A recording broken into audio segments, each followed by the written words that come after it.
Hey everyone, welcome to the Spring 2015 North American Challenger Series playoff time. I am David Freak Turley. Alongside me is a man guilty of bracketeering, Aiden Zyrian Moon. Hey man, I am innocent until proven guilty. Never catch me. Good luck with that one. Your lawyers suck. After battling through a 10-game, 5-week regular season, this is now where these 4 LCS hopeful teams have ended up. Today's match is 2nd seed TDK facing off against 3rd-ranked team Fusion. They will battle in a best-of-3 series for the right to advance to the Challenger Finals next week.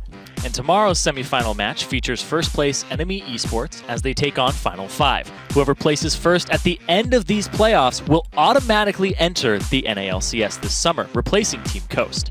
2nd and 3rd will play in the summer promotion tournament against Winterfox and Team Dignitas, and that will take place on April 25th and 26th.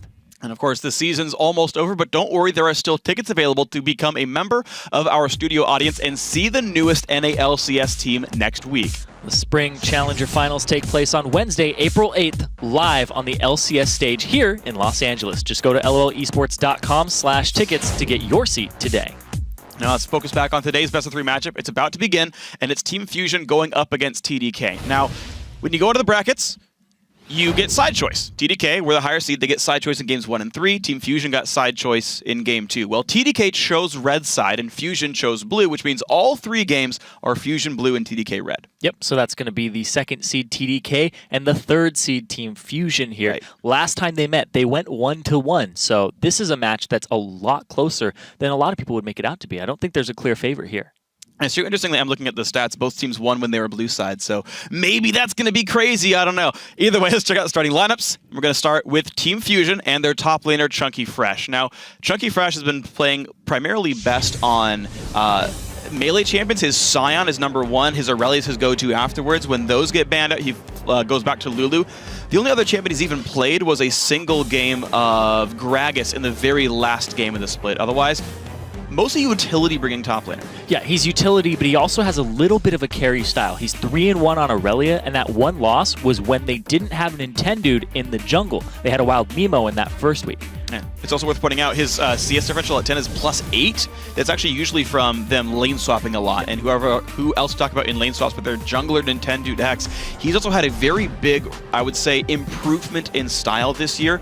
When you think about that guy back when he was on Team Coast in the LCS, he got very little farm, whole lot of deaths, kept trying to camp for his solo laners back when he was with Zion and Shifter, and it didn't work very well for Nintendude himself. But now he's playing Nidalee, he's playing Sejuani, he's getting a lot of farm onto himself. You can see his CSD is actually positive as well.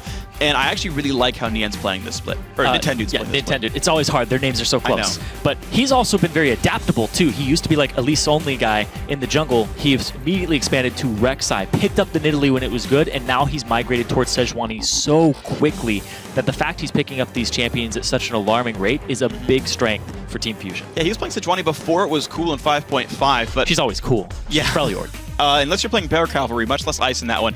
Either way, we're going to move over and talk about Team Fusion's mid laner now in Huhi. Huhi actually has a pretty defined style. You can tell from his champion select right there.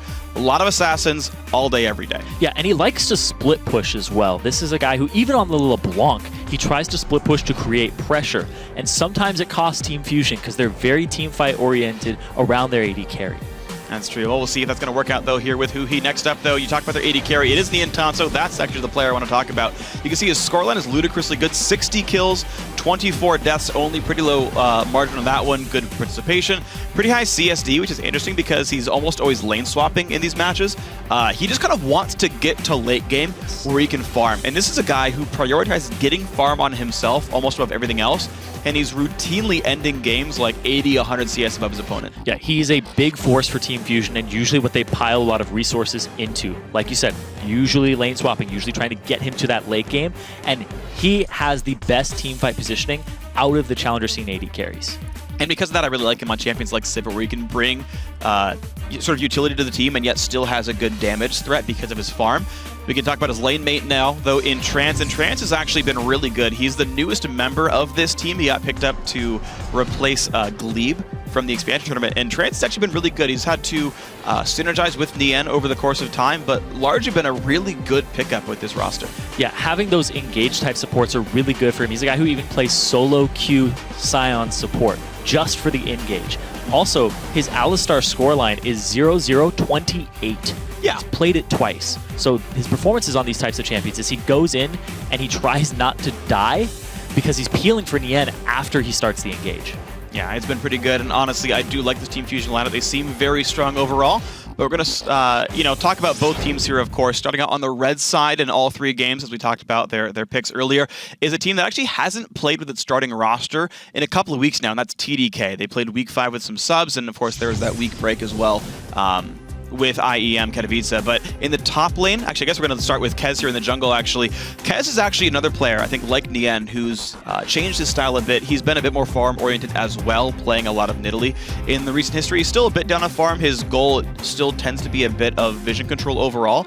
And also, we talked about how Nintendo started playing Sejuani early in 5.4. Kez last week still played Vi twice. He's actually been playing more early aggressive junglers, kind of like Rush over in Team Impact, but Team Impulse. But either way, Kez, pretty good so far on Challenger, and I haven't really seen him play tanks yet. Yeah, he also picked up a Nidalee very quickly, which allowed and opened up TDK to play poke compositions. Yeah. At the beginning of the split, they were 2-0'd by enemy, and it was really a question of, do they have more up their sleeve? Are they just a one-dimensional team? And he added a lot of dimension by expanding his pool. I agree. There's one dimensional that's really good in this team, and it's their top laner, Seraph. Seraph, you guys know about him in Counterlogic Gaming. He's even wearing the jersey in that shot right there. Had a really, really terrible split with Counterlogic Gaming. Here with TDK, he's probably their best player. 73.5% kill participation. He's playing Aurelia and Lissandra as I think his two best champions. He's a carry top laner. His TP flanks are absolutely great. He's got a really good scoreline for a top laner overall. Just absolutely great player this split. Yeah, and he has the highest kill participation on the team of TDK. Yeah. That's how much he's bringing to the squad and how much it revolves around him in the top lane. So the question here today is if a lane swap comes out, Seraph might get behind and Nien will end up in a free farm lane for himself to get him into the late game. Yeah, it's going to be an interesting question. Of course, Kez and Seraph have LCS experience. Can they react to lane swaps well? Whereas Fusion just likes to play every game that way. It'll be an interesting kind of experiment to watch. Now, a guy's not going to get lane swapped on really at all. It's going to be Kyle in the mid lane there. And that Jace, you see that Jace in the bottom left? You will only see him on the ban screen in these series. No one's going to let him play this champion in basically the bottom ever. Left. Yeah, in the bottom left corner every single time. You're right. That'll be the very first one, actually. His Jace is very good. He plays some other poke champions, too, like Ezreal and Xerath. He's learned a couple of team fighters as well, like Kennen and Victor, but Victor is disabled, so I want to see what that pool actually consists of this week. Yeah, Kyle's been trying to find a different champion because he's played the LeBlanc, he's played the Zed, but none of them have worked out as well as his kind of staple Jace. Mm-hmm. They've lost one game since being 2-0'd by enemy, and he's had decent performances on every champion that he's picked up. But True. He needs to find another one that's going to give him the type of performance he has on that Jace. Well, we'll see what else TDK can pull up here. We're going to go now to their bottom lane, and LuiGG has actually had, I think, a pretty lackluster season so far. The stat I want to point out is the fact that he's on the number 2 seeded team in the playoffs, and he's got more deaths than kills on an AD carry. Yeah, it's really just kind of how much they focus on that top lane, right? Mm-hmm. The fact he also has really high kill participation. He's actually very close. I think he's almost tied with Seraph. It's about, yeah. They're around the same percentage there. But the fact that he's kind of supplementary damage to the team fight, he's not the carry of this team, despite playing AD carry role. Sure.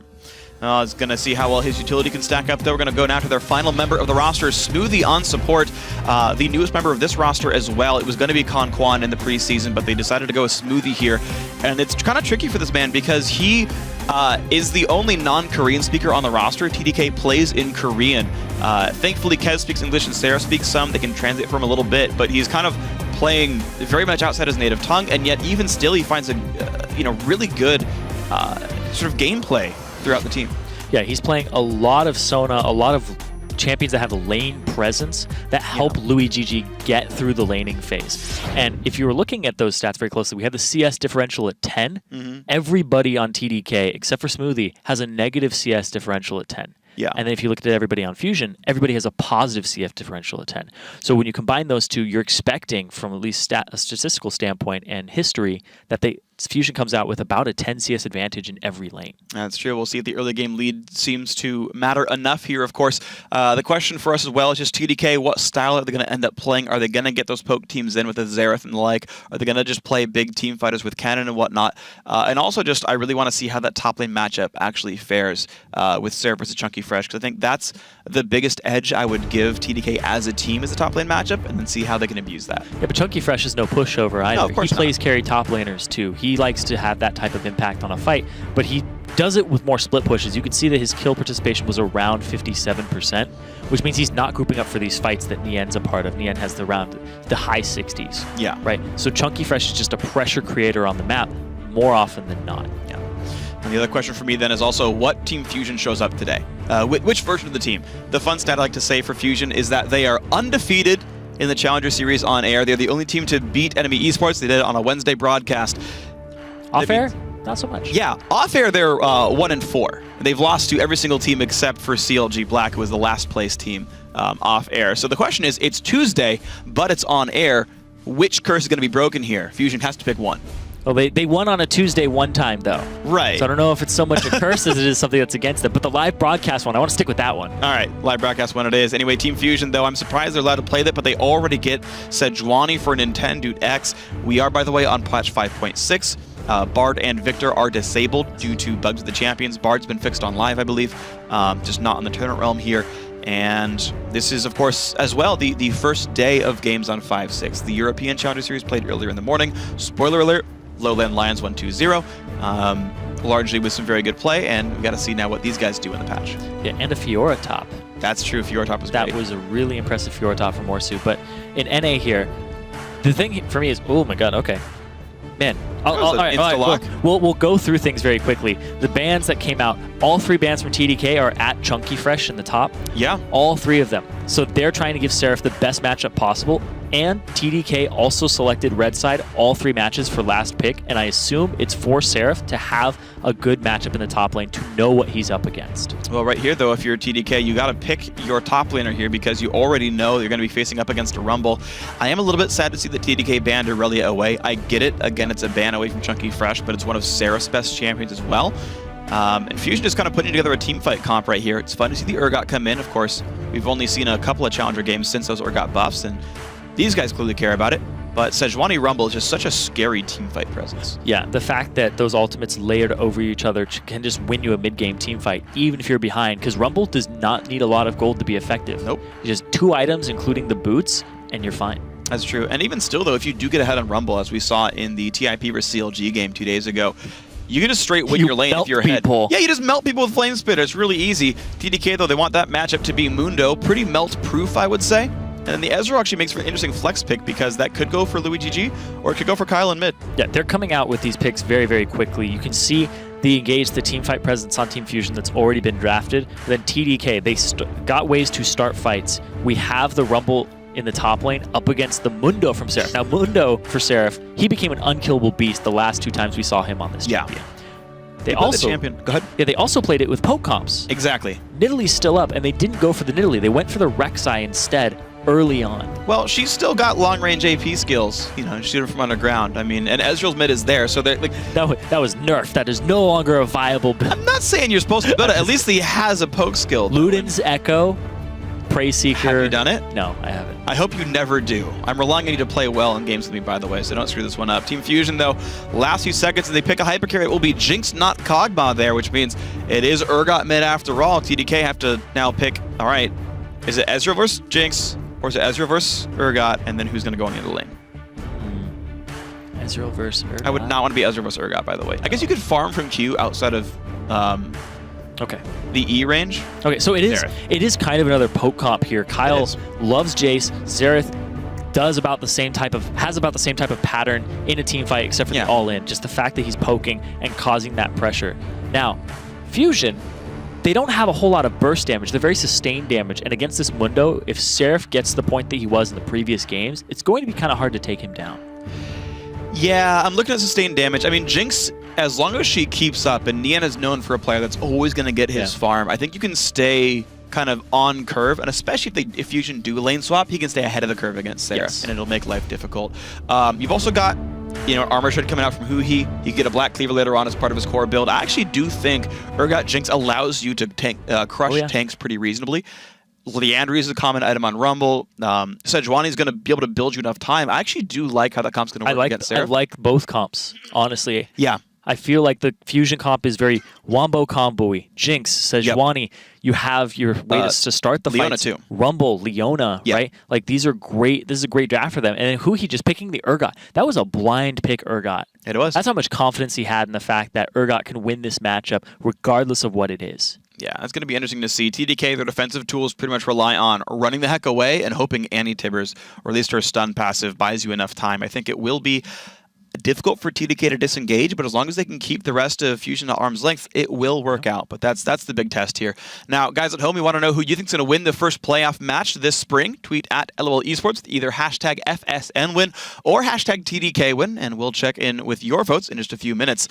Hard engaged team, a lot of AoE, a lot of Wombo, and just a strong team fight team for Fusion. Very obviously a poke comp for TDK, but I say few disengaged tools. Yeah. Kyle's going to need to position very well for these team fights. The fact they have so much hard engage does not bode well for Azereth. It doesn't. You want to be in that backline. It's one of the reasons that we don't see so much poke on 5.5, 5.6. Yeah. Tank meta has allowed these hard engage champions to get to the backline very, very quickly. And if he's mispositioned for a second, Huhi can swap him into the fight. That's true.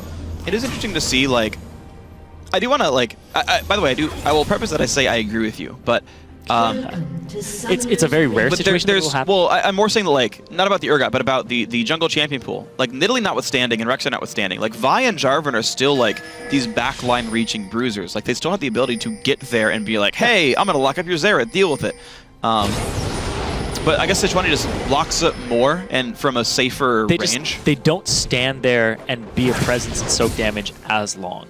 Is the thing, is because as a backliner, you need to get through that front line before you can start dealing damage to it. And if the team collapses around you, and kind of the way I like to think about it is kind of a point, an arrow, going into the middle of a team, and you just have the front line, spread them out, and as soon as that person's front line kind of collapses to the sides of the arrow, it allows your backline to close that distance and go for their backline directly. And sometimes you can ignore the enemy front line because they're trying to peel off the person who's diving. Yeah, actually, I got to see, I rewatched one of the games. It was Jin Air versus SKT from about a week ago. And basically SKT, because they had, like, Vlad Sejuani, who could, like, freely get to the back line without being afraid, the entire other team had to, like, react to the Vlad the Hecarim and just, like, try to peel off these beefy tanks who were killing the AD carries anyway. And Jin Air really couldn't do anything about that. It was pretty fun to see. So yeah, kind of getting in there off the arrowhead and being able to just push through definitely can be very effective here.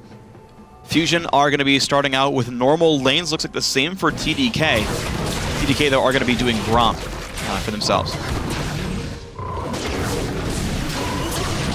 They actually didn't get any lane swaps here, and here's the thing is, TDK get to start with an experience advantage in this bottom lane off of the Gromp, and now the hard shove comes out. They tried to freeze this as well on Fusion's side, but nobody got those deep wards for a lane swap. It was battle lines coming out from both teams. Anyway, either way, Fusion gonna be, yeah, they will hit level 2 second. They don't push the wave very fast either, so it'll be very easy for TDK to get their level 2 in this lane matchup and be happy. Nintendo, they're actually shoving pretty hard. They're actually going to hit it about the same time. Only just now they got it. Yep. Okay. Yeah, TDK was already 2, but the minion wave was a bit smaller, so they weren't really willing to go in there. Yeah. Well, you can see right there that they were actually about 2 or 3 minions ahead on Fusion side. So level 2s came out for the AD carries around the same time. Yeah. Because of the fact that TDK did the Gromp start, right? Yep. Gotta look at the rest of these matchups, though. Seraph already starting out very well against Chunky Fresh. Rumble did partially leash for Nintendo, but not for that long. Seraph, though, with a push lead, getting a lot of CS, pretty uncontested as well. It's pretty easy to regen up his Mundo here in this matchup, and he won't be getting harassed for quite a while, I think. Yeah. And it's funny, too, because Seraph plays this Mundo kind of as a carry top laner. You think of him as a huge tank, but he likes to just run at the AD carries and try to kill them with his increased damage from Masochism. Yeah. Difficulty being, though, it depends what kind of AD carry you are. If you're behind his Graves, you don't do anything. If you're no crit Callista, you don't do anything either. But Jinx with an Urgot Armor Shred, like, I generally think, and I said it in Champ Select, I feel pretty confident that the back line of Fusion is going to be able to deal with Mundo. The question is, though, what supplementary damage comes out? Exactly. Because when Andy drops a Tibbers on you, and Rek'Sai shows up, Mundo shows up, Xerath just gets to help. Just gets to press R, and you lose health anyway. So there's always that sliding scale of how much damage you can lose. The way I'm predicting these fights to go is TDK are going to try to poke Ezreal, Xerath before they engage, soften up the opponents, and when they see the opportunity, it's the engage from Smoothie with the follow-up from Kez and Seraph, possibly TP flanking. And Fusion, they want to start the fight fast. They want to see as soon as they see the opportunity, they're going to take it to engage, because you don't want to get softened up from TDK's comp. Absolutely agree. And we'll see how much softening can happen, though. Fusion playing plenty of armored champions there. Urgot, Battlecast skin. Not too soft himself. We'll see how the rest of it goes. Actually, pretty well-armored team overall, right? Sejuani, Rumble, Leona. Yeah. Neontown's skimping, but it's okay. Hey, sometimes when female characters wear less armor, they actually have higher defense. That's how that works sometimes, oddly enough. Video games. Video game logic, guys. Kez, though, wearing plenty of chitin to keep himself safe. I mean, Chunky Fresh saw him enter here through those wards they have placed. Question is, how long will he wait? Because Kez can get away with just recalling really safely and cleanly. And he's going to walk towards the Scuddler. Oh. Kez is like, oh, darn it, it's a speed shrine.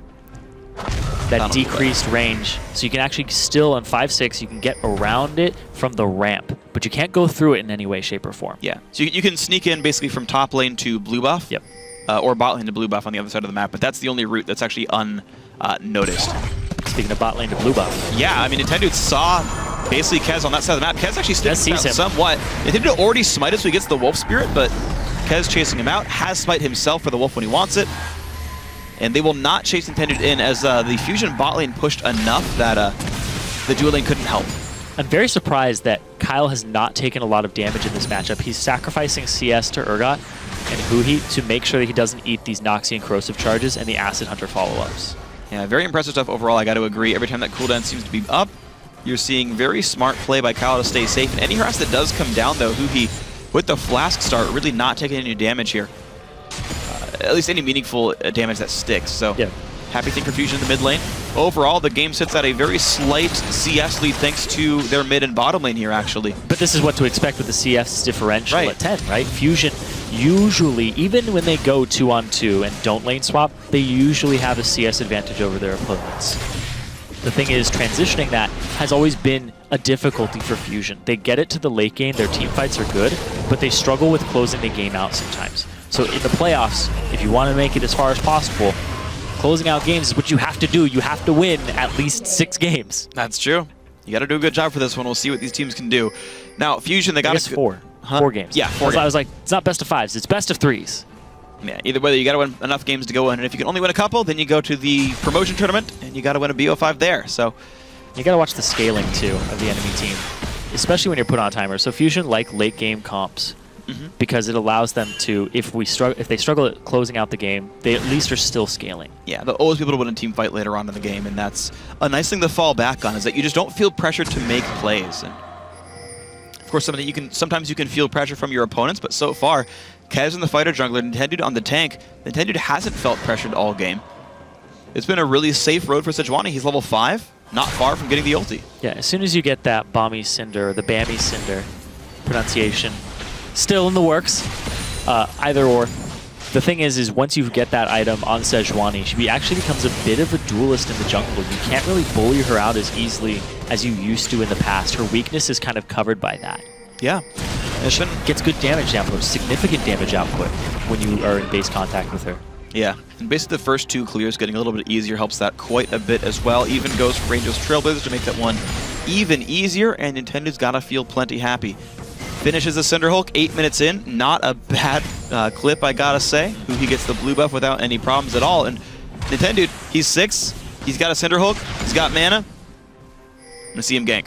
It's actually a very interesting thing in this bottom lane with the first purchases. Because you have the Manamune coming in, you have the tier from Louis GG as an AD carry Ezreal. Yeah. Usually you'll see the Trinity Force first item.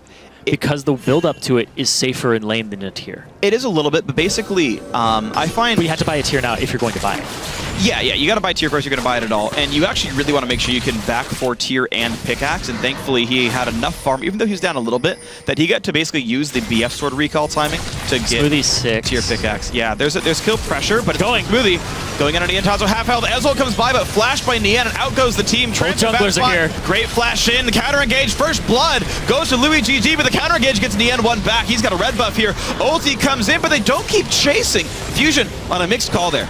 Both TPs used both junglers present, and it's a 1-for-1 kill, but first blood does go over to the Ezreal. So Louis GG, he's going to have some help in this laning phase. He struggled in the past in the lane, but the level 6 power spike came out, and they immediately pressed it. Trance did not have ulti just yet. Ouch. Yeah, well, really good recalls then, and good play by TDK to get those levels in. The Gromp actually paying off a little bit in that case, since there was more total experience the team was able to acquire in that lane. And a very, very well played situation. The end of that point earlier about Manamune is you're only down 25 AD. It's not a very big deal. Oh, man. And once you finish Manamune, you're actually pretty much on parity. Yeah, exactly. Because as soon as he gets that bonus AD from having the mana and the passive of it. This is actually very interesting. As soon as Kyle gets hit with a Noxian Corrosive Charge, if he doesn't dodge it, he throws the E out. It's a very immobile Urgot. True. And it's very easy to land that skill shot. So it looks like Dragon here for TDK. Oh, nicely played there. The bot lane forced to get away, and looks like everyone else felt safe. Seraph stayed down there, whereas Chunky Fresh went top. So TDK, they sacrificed a lot of farm on Seraph to secure Dragon #1. Now he's going to have to recall and make his way back to the lane, but he's going to sacrifice a couple of waves to do that. And you can see here, it just hit 10 minutes. CS at 10, very heavily in who he's favored. 93, 94 CS, 10.5 minutes in on that Urgot. It's very close to almost perfect CS. Yeah, it's really impressive stuff overall by him, especially considering he had to recall at least once to get the Manamune himself. Who he's got to feel pretty good about this one. Nian Tanzo sitting on a red buff, and Zerk Greaves is pretty cool as well. He can start abusing that range advantage, being Jinx, having 4 points in switcheroo with that. There's more presence here for Nintendo in the game at the moment, because Kez, he gets a Sight Stone before completing his jungle item. That's how much he prioritizes vision, but it's not going to help him in a 3-on-3 in this bottom lane. And it's not unless they can sneak a ward down. Louis GG could always just toss a random Q out there. Trance has the ulti now. He's... Oh! Two-man stun. They catch Smoothie as well. Ulti traded back in, but the first kill picked up cleanly. Kez now under his turret, forced around. Ulti gets him! Nian Tanzo 2-0-1. This is going to be a turret. Immediately, the ultis from Nintendo this game have been on point, throwing them at a cluster of people so it explodes and gets multiple. That immediately swings the game in their favor by 2K, picking up the turret off the back of it. Absolutely massive performance there. Good stuff there. Nintendo, we talked about it last time we played Sejuani about 3 weeks ago. Yeah. And it said, like, every time his ult was up, he seemed to be in a lane ready to gank. He says, let's do it in the bot lane. Their flashes are down. Louis had a good reaction to E out, but he lived, to be fair, but Smoothie, no such luck. Yeah, and this is the thing too, is they ganked bottom, he blew the ultimate, he got flashes previously, so he knows that they can't be up yet. He has those timers, immediately, return gank. TDK had a little bit of a false sense of security because they had done Dragon and placed so many wards around that area. Kez was off on the wings and saw them pushing. He was ready for the counter engage, but it looked like he was just trying to bait instead of thinking that Nintendo was actually there already.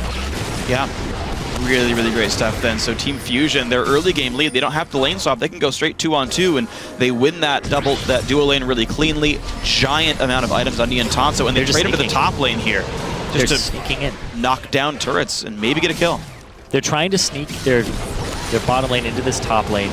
They'll give up some free farm to Louis GG, but as soon as they push this turret, they're all going to come out of the bush and start getting turret damage, just so it's a very, very quick push. And you're going to see it right here. They show themselves. Nintendo is here as well. It's a 4-on-3. They're going to try, but Kez is here. The ulti comes down. The Ignite is one. Do they have the burst required? The answer, not quite yes, but Kez unfortunately shows up and dies for the sin of doing so. 4 people still top lane. It's going to be a low health turret, but beware as TDK are still chasing Nintendo just got ulti back up. And they had to flash away from Kyle all the same, though. They get Kez. They traded Trance for it. Down bottom, though, we do see Louis GG has been pushing this turret. He's going to get that counter turret kill and get that gold a little bit closer. Only 700 gold behind. This very intense game. Both these teams, you can see why they're seed 2 and 3. Dude, I'm so impressed by TDK, though. The fact that they read that top lane move. Louis was just soloing bot lane with not a care in the world, hard pushing it. He actually ulted like 3 waves ago just to shove down harder. Smoothie and Kez were already on the way up. Kyle got the push lead, showed up top lane as well. TDK was ready for that essentially. And yes, okay, Kez did die, but they traded 1 for 1 and traded turrets as well. And Kez getting picked on this game a little bit. Yeah. You can see the jungle difference there. 100% kill participation for Nintendo. Same for Kez. 100% kill participation, but he's 3 of their 4 deaths. Yeah. Lucky thing though is he's the jungler, so he's not missing out on too much CS when he's off the board. That's true. You can clear your jungle back up, and Rek'Sai a pretty fast clear all the same. TDK is still keeping up pretty good wards. You can see Transy and Tonso say, oh, there is a ward there. But you can see the Fusion playstyle. They keep playing around Nian Tonso. They camp bot lane with Nintendo. Got a couple of kills. Send him top lane. Knocked the turret down there as well. Immediately sends him mid lane, tries to push down a Xerath, but without Nintendo and Chunky Fresh making that dive work, which I guess they're doing now, they can't stop the Xerath wave clear. So it's really futile to be in this position, so now they have to start getting into the jungle. But actually, that turret's very close to going down. It's been poked down slowly but surely by Huhi just having pressure in this lane as Urgot. Every time Kyle roams.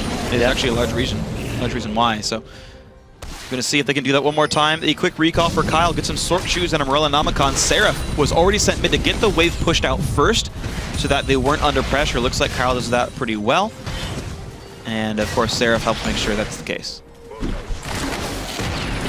Once again, we just watched Nian Tonso. Anytime you watch Fusion, you can pretty much just like auto-follow in the end. It's probably where all the objectives are going. The end is Fusion. Pretty much. And I do want to talk about this. Nian has been in the Challenger Series since the expansion tournament. Yeah. He had an amazing performance at expansion, and a lot of people were talking about how he showed that he is up there in caliber as an AD carry. Mm-hmm. He is the best teamfight positioning AD carry in Challenger scene at the moment, and that's his big strength, is that he gets the team behind him and they supplement that. They cover his weaknesses of the lane, and then they help strengthen and showcase where he's a good player, where he is the best player at a certain strength in the Challenger Series. Yeah, it's very impressive seeing him do it. Good job there. Securing their own blue buff for TDK was nearly a steal, but that gives time for Huhi to push down mid. 3 turrets to 1 now. Fusion sit on a 2,000 gold lead thanks to their destruction. Dragon is up as well, but Scuttler's been killed. Fresh blue to Kyle. Could be hard for TDK to stop this. An early ult. Like, really I don't know why. It just spawned. He wants to aggro Fusion and have it deal damage. Make them fight for it here. TP.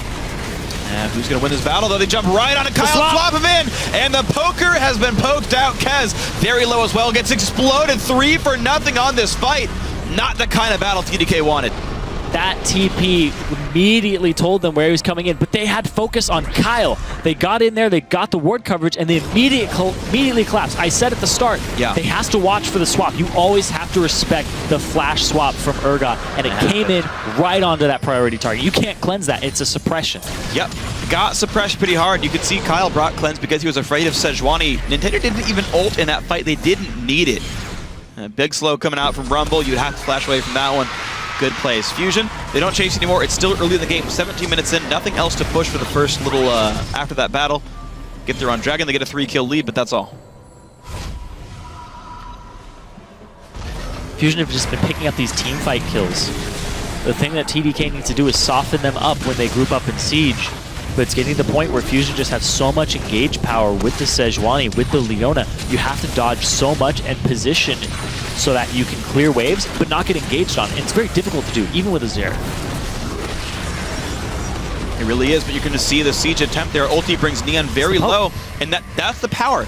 When Fusion does things right, you see 3 people die right away. When TDK does things right, you see 3 people go down to half health and recall and get the turret away. And this is TDK trying to play their style here. Off of the only partial recall, really, of Fusion. They've not been able to buy everything they wanted to. Urgot and Jinx stuck back in the base. Rumble pops ulti to wave clear, and it actually buys them enough time to recall back. Great choice by Chunky Fresh. Yeah, they knew that was coming. Nintendo and Nian were poked out and had to back. This fight, though, they already have the wards. Huhi's off on the side. There's not enough appropriate coverage here. And man, he gets him as he flashes, too. Wow. Nothing to do about that one. Quick cleanup, and of course, the rest of the team is just on top of Equalizer. I'm actually a little bit surprised TDK was willing to battle once that Equalizer dropped down. I think they could have They're also split at the start. Salvaged one or two of those deaths. Yeah. They're split at the start, and Fusion immediately just wanted to go after one side, land the equalizer, and rush it, and it worked out for them. Good things, of course. When you're the Rumble team, having them engage on you is a good thing to have. They oftentimes run through choke points. You try to post up in the big open areas right in front of them, so they have to funnel in, and that equalizer was very, very good. Chunky Fresh, his first Rumble of the split, and it's been absolutely great here. Not even pulling any bans. No one really saw this champion coming. He completely hit his pick until now, and he's been really big on it. He took 3 bans. Yeah, you wouldn't have guessed. They're trying to ban out Chunky Fresh, and he's like, I got more. We've had a graphic of his champions to watch. Yep. TDK were watching it too. Wasn't even close to being on that. Another person I want to highlight though is Huhi. 180 CS, 19 minutes in his Urgot, 36 over his lane opponent, who's a Xerath, who's a safe farmer. That is really big. That just shows how much pressure the Urgot pick has and how much it has in Huhi's hands. Yeah. Who even got to Kyle and gave him that first step. Right, and how many games does a Xerath's turret die before his lane opponent? But that's the case right here. Great stuff so overall. And oddly enough, you know, we talked about it in the pregame, the opposite here, but LuiGG is actually the best performing player on his team. He's going got the most CS. For Iceborne. Yeah, it's appealing. It's a full blue build Ezreal. He needs to slow the enemy team. I think it's the right choice to the poke comp. I think you should run this. Yeah. He's not going for the Trinity Force. He doesn't want that damage. He's going for the kiting ability to keep them at arm's reach. Yeah. Well, Seraph getting poked around a little bit there. Warmog's first for him, so very region-heavy build for Seraph. Warmog's plus Spectre's Cowl. He's going to want the Visage, but he's going to need a Thornbow before too long as well. Otherwise, Neon Toss is going to chop him up in team fights. Seraph, though, otherwise unkilled. Still a lot of room to grow for Fusion. Not Fusion, rather, but TDK. I think they still need a lot of time to get some core items in. They finished Iceborne Gauntlet, have finished Void Staff or Death Cap for Kyle. Really important stuff still to go. Now there's multiple lanes being pressured right now from Fusion. They're doing the ritual of putting down wards between 2 turrets so you can go between both of them as tier 2s and try to out-rotate your opponent. Try to get there and migrate before they do. You're just seeing, though, the TDK wave clear is so strong. It's one of the nice side benefits of a poke comp is, I think a lot of times we talk about poke comps and we say, oh, you know, they're really good when they're ahead, but they don't do well when you're behind, because we used to talk about Nidalee a whole lot. Well, the poke champions here from TDK are all AoE poke champions, right? Ezreal Ultimate, Xerath Q, even Rek'Sai Burrowed Q. The wave clear is real good from TDK. Yeah. The diving is not that strong. Nintendo has no armor items that isn't a Ninja Tabby right here. So diving not easy. You're going to see minions get wave cleared. Ooh, Trance, got to be careful. Dodges. Gotta survive. Iceborne, sorry, the ulti from Sejuani used to disengage. You can see how scary TDK can get. Yeah, they put a lot into that bottom lane, but you can see Huhi immediately pushes up, tries to just chip away at this turret. He's already half done with it. If they just keep going back and forth, that turret will be down by 24 minutes. That's true. I mean, progress is getting made here by Fusion. They're taking just the right risks here. Smoothie did not find a flash engage to keep them locked down a little bit longer, but anti-timbers into a Xerath Ezreal burst is going to bring most champions close to dead here. And TDK off forcing those recalls are going to try once again. He ults for wave clear. Doesn't get much for it. It's chunky. Look how afraid LuiGG was, though. Could have gotten a couple more auto attacks down. Even empowered by Iceborne Gauntlet, they do bonus damage. But not quite going to knock that one down here. The only turret kill TDK got was a trade for when Fusion sent everyone top lane here. Very close to having that Mana Mune turn into a Muramana and get that spike around 24 minutes for LuiGG. Then he can start doing some significant damage when he pokes people. Right now, without the Trinity Force and the Muramana completed, he's kind of just a CDR. He has to hit multiple ones back-to-back, multiple Qs. He's a kite bot. He is. But as he gets the, I hope, Last Whisper next, actually. Well, I mean, both are good, actually. Bloodthirst is okay too, but Last Whisper will come online sooner and will do more total damage per shot. It'll be Blade of the Ruin King. that one's actually also okay since he's dealing with 2 kind of tanks here, but as far as common builds, I just tend to see BT and Last Whisper be more common. But yeah, you know, TDK is going to keep growing, and like every single item these guys get is a very big power spike, right? Ezreal gets Armored Pen. The Xerath's going to get a Death Cap or a Void Staff. He's actually still waiting on that, sitting on 1,400 gold, still slowly farming up. That's, you know, Void Staff he's got money for right now. Death Cap's still 1,000 away, but like those are really big power spikes as well. Like really big champion comes online type power spikes. Like Rumble's already there, Sejuani's already there. Honestly, Urgot's already there as well, right? So like really time is only a better thing for TDK, which is weird because like Jinx is here and Jinx is scary and all that stuff, but there's just so much more TDK needs. Yeah. I was just thinking about the Jinx scales, but Fusion spikes earlier, is what it comes down to. They spike and then they kind of level off, is what you're saying? Except for Jinx. Okay. Right, yeah, like the Urgot. Like Urgot's Urgot. Rumble's Rumble, like done. Yeah. They don't get really scarier compared to composition. Urgot just gets a little tankier, right? He'll get the CDR and then he'll get more Qs off. That's about it. And then he gets moderately tanky. He becomes this threat that's kind of hard to peel. Like Urgot's a little bit of a different beast than he was before. But he doesn't have like hyper skill. He does get tankier, and that doesn't matter. Although I think skilling notwithstanding, I think that's not the most necessarily important topic for right now. It's Fusion though still trying to play the aggression because they are up 4,000 gold. Nope. That's the second try. I mean, you're seeing the CDR build working quite nicely. 25 CDR in items. You get a lot of ults for LuiGG, just not quite stealing here. Fusion are seen right here, but they're trying to choke out the jungle. They don't realize they're from seen. TDK. Trance is like, yo guys, I'm gonna trap you. He looked like he was alone. No one stands there for no reason. Yeah. Fusion try again though. Try it again. This time they have the ward control though. Trance actually sitting outside the brush to look for other stun targets. Nice key right there. You can see pressure not applied very fast by Fusion. The Death Brush not going to work here. It's good to see, though, because Fusion, like we said before, they struggle with closing games out when they have an advantage. And closing out in a timely fashion, because, like you said, spikes are an important thing. If your comp levels off and doesn't scale too much more and you rely on the team fights, you need to close the game out during those spikes. And seeing them try to Death Brush and trying to force something that's going to give them an even larger advantage is good to see. It seems like a healthy direction for Fusion. Right now, though, TDK are not going to fall for those types of moves. They're going to try to poke you. They're going to try to go after lanes because they still have a lot of things to take. They only have one turret. They're not going to check that bush if they can just shove down middle. That's true, but we've seen that their siege, it got them into a little bit of trouble last time. You saw that bot lane fight was a little scary. Fusion had to get away. He did get away cleanly. Now, we've had such a lull for so long that every ulti and every summoner spell is available right now. Fusion so far with their lead have been playing the Dragon game nicely. They got 2 in a row. The various tier 2 turrets have been getting injured as well. They get their second blue buff steal in a row as well. That's how long Fusion have been in control that they've gotten.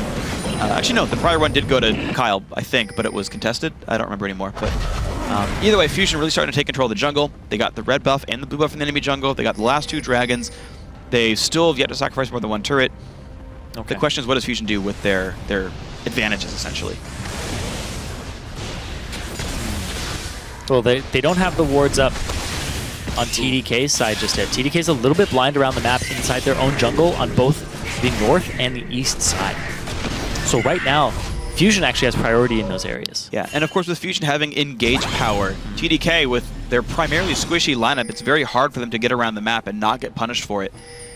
Big item power spikes come in though. Death Cap just completed for Kyle. Last Whisper just done for LuiGG. Dragon's up in I think 2.5. Yep. And that could be a very important fight as Fusion continues to try to take ward control over. TDK have to realistically respect a Baron attempt. Thankfully for TDK, they've got the items to fight, I think. Yeah, Muramana completion has come online for Huhi and LuiGG. So this Ezreal is going to be doing some decent damage. No hyper carry. No. But they need to get their poke on at turrets. At these objectives, this Baron seems like a more real possibility for Fusion and baiting it. But look at this poke. He's going to hit Niantanso. Niantanso cannot stay here. They're going to get this turret. There you go, TDK. They got the item spikes. They waited for it, and LuiGG pops the ulti early just to poke these guys down. Nian goes for Bloodthirster third to try to get his health back up when these poke things happen. But no, Fusion are looking for a bit of a flank. They've got Rumble coming down, but he's getting headed off by Annie.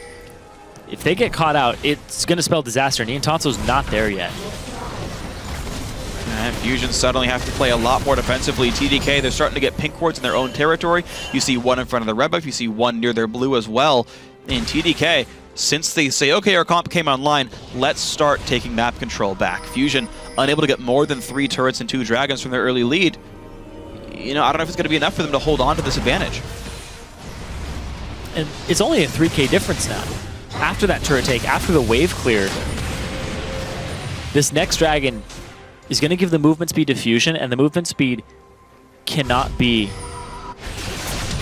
overstated, especially right now, because you're trying to crack these tier 2s. Getting between them faster than the enemy team is extremely important, and that's how you start getting even more gold and actually start building an advantage, because TDK, honestly, they're still very, very much in this with this competition. Yeah. And here's the thing too, is Louis GG, we've talked about his season. It hasn't been the most stellar season for him, debut as well. But the fact that this comp relies on his Ezreal poke, yeah, the consistency of his skill shots and landing them, he's been getting true shot barrages on good targets to force them back. So the fact that this person who hasn't been performing too much on this team is now a big focus on it is a huge thing for TDK. If he becomes very reliable, it's going to be very scary for Fusion in this best of 3. Yeah, if Louis GG starts really kind of playing amazingly, TDK becomes an even scarier team. Yeah, mid Trance is flanking. Okay, who's going to get this fight? Seraph, TP comes in on the targeted minion here, but TDK has to run to the left-hand side. Nintendo does not find the engage just yet. Kez and Seraph split off by themselves. Ulti into the back line, but Smoothie goes in as well. Who's going to be taking the damage? Kez gets chopped down, and a great equalizer comes through. Seraph down the back line. Smoothie getting burned alive. He's going to go down. 2 kills in so far. Seraph, will it be a third? The answer is yes.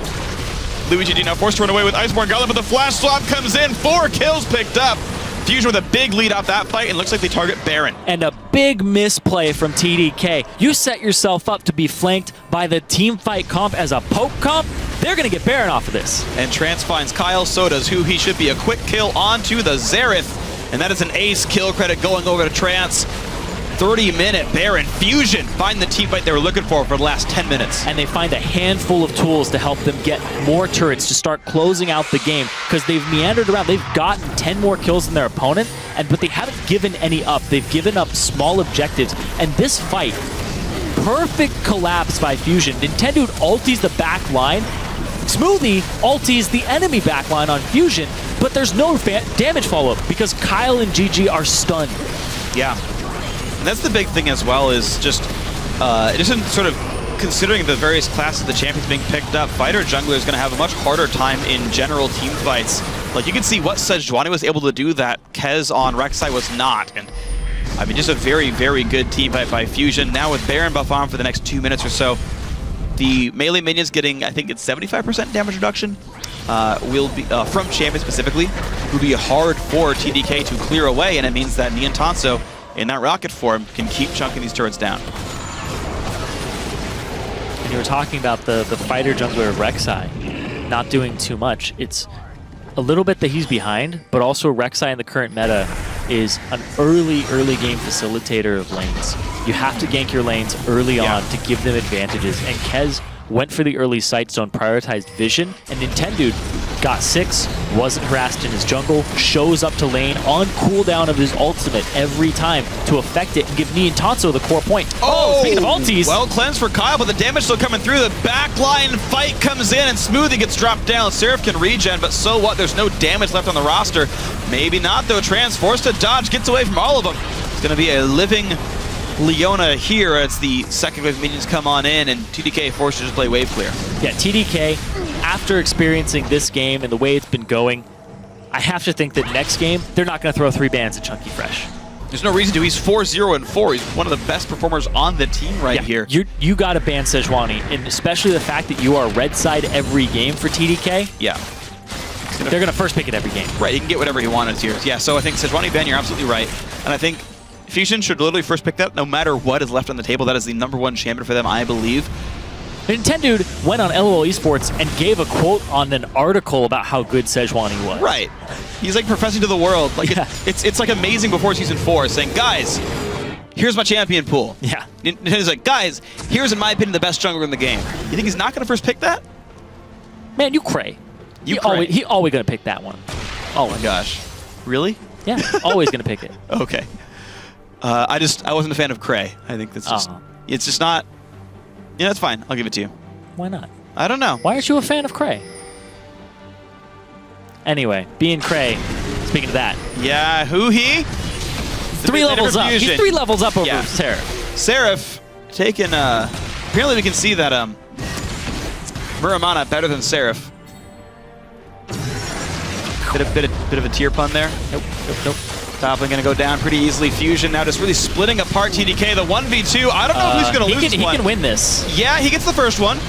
And here comes a rumble. Swaps in Seraph for the extra stats. Why the heck not? When Equals are coming down, do you need it? I guess you can. Seraph going to fall for this, and 2 more kills come in. And it's going to be maybe game very soon here. Dragon 3 still on the board. Number 4 in a minute and a half, but there's still time to push things in. Bottom lane and him about to be under pressure. Top lane already getting hit pretty hard. There's this huge level advantages, not just gold, level advantages for Fusion. They've hit level 3 ultimates on multiple champions, and TDK don't have those yet. A bit of a bad split by Fusion. Trance is like, is Face taking the back line? Flashed away, does not get hit by the ulti, but Trance will die just kind of needlessly here. Doesn't care. Gives him the inhib, and by the way, bot lane's getting pushed as well. Chunky Fresh, who he not stopped whatsoever. 2 inhibs down against a poke team. That's rough. They're just going to have all these waves crashing into their base. They just have to group up mid as the team fight team and start a fight mid lane. That's all they have to do here from Fusion's side. It's going to be very quick for them to start closing out this game. It's going to be absolutely, I think, a cakewalk now for Fusion as they go to end this game right here. One last recall. Dragon and 40 if they want to go for it. Why the heck not? But TDK now for the next 4 minutes straight have to sit inside their base and slowly kill down cannon minions. They picked a poke team, which means their sustained DPS actually much lower than conventional team compositions, meaning they're actually even worse than most other teams at killing off super minion waves. Even just dealing with Fusion's comp too, killing an Urgot, he's going to have that shield back up by the time you get through it. And he's almost full build. He's very close to full build 35 minutes in, and these are not overwhelmingly cheap items either. No. This is a very rich Fusion roster overall. Question is, they said, you know, they want to work on closing games out. Well, 35 minutes, not a bad scoreline here. Bit of a lull in the mid game, but I can't really blame them against a poke team with wave clear. And they will do Dragon 4 first. Seraph slowed down as ult to check, but who cares? Kez coming in, that's going to be the last fight of the game, potentially. The engage comes off, Kyle stays safe. A lot of burst comes in, but Kez is the first casualty, so down goes Smoothie, and now Seraph buys a lot of time, and the poke from Kyle helping a little bit here. Yen tries to get him, who can he hit? The flash engage, Nintendo gets 1, Seraph going to be the second casualty. All right, that's going to be a 4 for 1. That's going to be Fusion. Look at the front door of this one. Luigi G just running away. He's limping away, getting through the gate, clawing his way back to his Nexus turrets, but that's not safety right now, because Fusion are coming for that win. Nintendo over the wall, big minion wave here as well to push on in. These Nexus turrets, not long for the world. Number 1 goes down, number 2 at the same time, just to the minions. And the Nexus will drop 36.5 minutes in. Fusion are 1 game away from the Challenger Series Finals.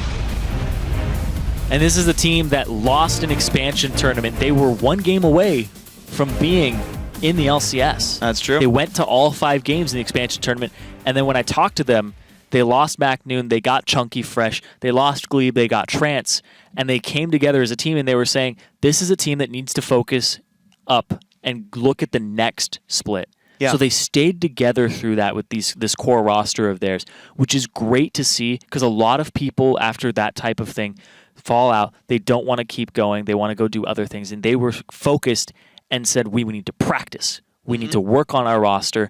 And they have such a great support staff, too, to help them learn from their games. And right now, apparently they don't always lose the first game. Yeah, well, that was the other thought, is you just need a tune-up game to say, how do these guys play? And then put your own spin on things. Looks like Fusion had a fast start. The camping from Nintendo was great. He got 2 successful ganks off in a row that turned into a turret kill. They lane swapped really cleanly, I thought, and knocked down turret after turret, getting kill after kill as well. And they just used the Neon Tonso battering ram, 4-0 and 9. Good score by him. 349 minions, highest in the game as well. No surprise that he did that as well. Highest goal of the game, no surprise here. The tried and true Fusion style. Yep. That was good for them. Their mid-game, I think, was a bit slow to my liking. I'm not sure what they could have done different necessarily, because Xerath and Ezreal do have obviously very good wave clear. Turns out, risk aversion, not horrible for them. Didn't lose much. Only 4 kills all game is pretty darn impressive. And all 4 kills were on the support, Trance. He's the only person who died on Fusion. Everybody else has a big goose egg, big 0 in that death column. Yeah, I think 1 or 2 of those were probably unnecessary. I think the one where they dove, like... He's just standing there. He's tanking a Nexus turret, like... one, like, they're hitting inhibitor, and he's like, I'm going to hit this guys. If they make LCS, don't put Fusion on your fantasy or Trance on your fantasy roster because he's just going to feed. He doesn't have to. He doesn't. He's just like, I'll give myself over to this turret. Yeah, either way, though, I think Fusion looked pretty good here. So let's think about this. We're now in a best-of-3 scenario. So TDK have to win 2 in a row. Now, their actual laning performance was pretty good. Yeah. Okay, so I was impressed by that. I was too. Huhi's Urgot outmatched Kyle a little bit, but Seraph did great. And actually, he eventually split pushed his own turrets down, so that was cool. He got a kind of individual edge later on in the game against Chunky. Yeah. Louis GG and Smoothie also were very good at the bottom lane. Louis GG ended 2-1-1, one of his best score lines in a loss probably ever in the Challenger Series here. Those were really bright points.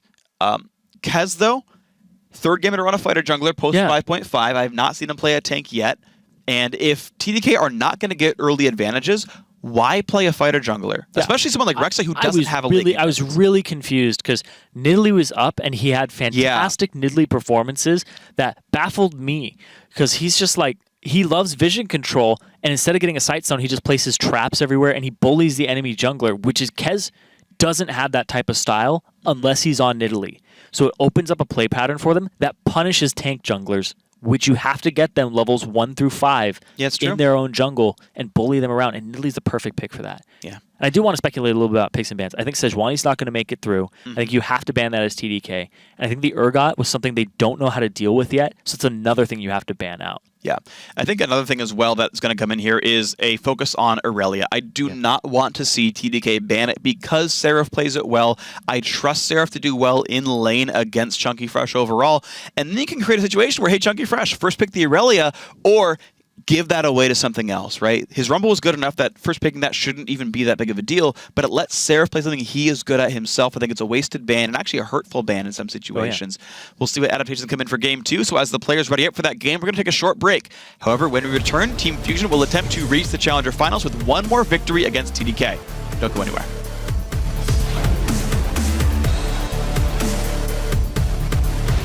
Two-man stun, they catch Smoothie as well. Ulti traded back in, but the first kill picked up cleanly. Kez now under his turret, forced around. Ulti gets him right on a Kyle, flop him in, and the poker has been poked out. Kez very low as well, gets exploded 3-0 on this fight. Into the back line, but Smoothie goes in as well. Who's going to be taking the damage? Kez gets chopped down, and a great equalizer comes through. Seraph down the back line, Smoothie getting burned alive. Kez coming in, that's going to be the last fight of the game, potentially. The engage comes off, Kyle stays safe. A lot of burst comes in, but Kez is the first casualty.